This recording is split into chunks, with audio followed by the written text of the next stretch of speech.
I can never be that same girl that was born in Sierra Leone.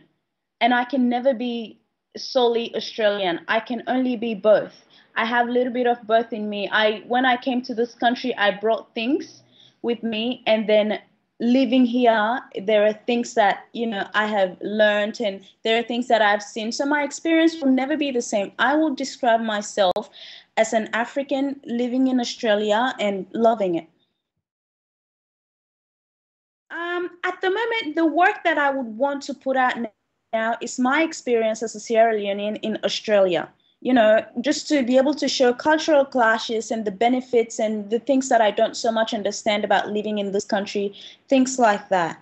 But at some point, when I'm getting bigger, I'm sure I would want to show a lot of Sierra Leonean culture as well. My biggest dream is to go back one day and do few films on Sierra Leone. Well, I did East West 101. This was about a Somalian woman whose nephew got killed in Australia.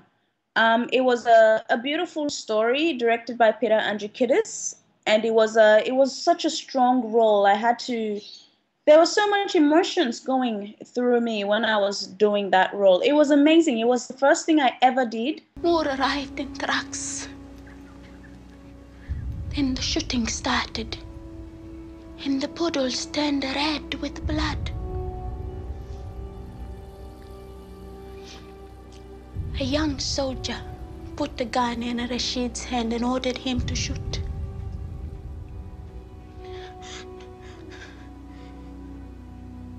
When Rashid could not, they cut his throat and gave the gun to the next boy. And I remember when I got the call that I got that audition, I just cried because I had never been called in my life to say, Aisha, there's an audition for you. And then you have a role that's waiting for you. And if you make it, you would be, you would be working as an actress. So that was beautiful. It's just very community based, and it's just rich in that form.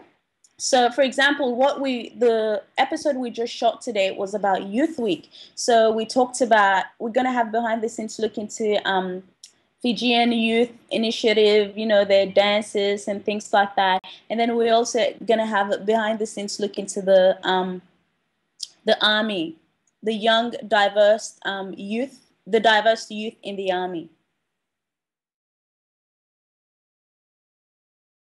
I was doing a documentary, and then I thought to myself, I want to interview different people from different cultural backgrounds. All I needed to do was step out of my house, and then I saw different people, from different countries. So diversity, talking about diversity in Australia, you can never stop talking about it because it's a multicultural country, and then we also need to reflect that multiculturalism on whatever we're doing, in my opinion.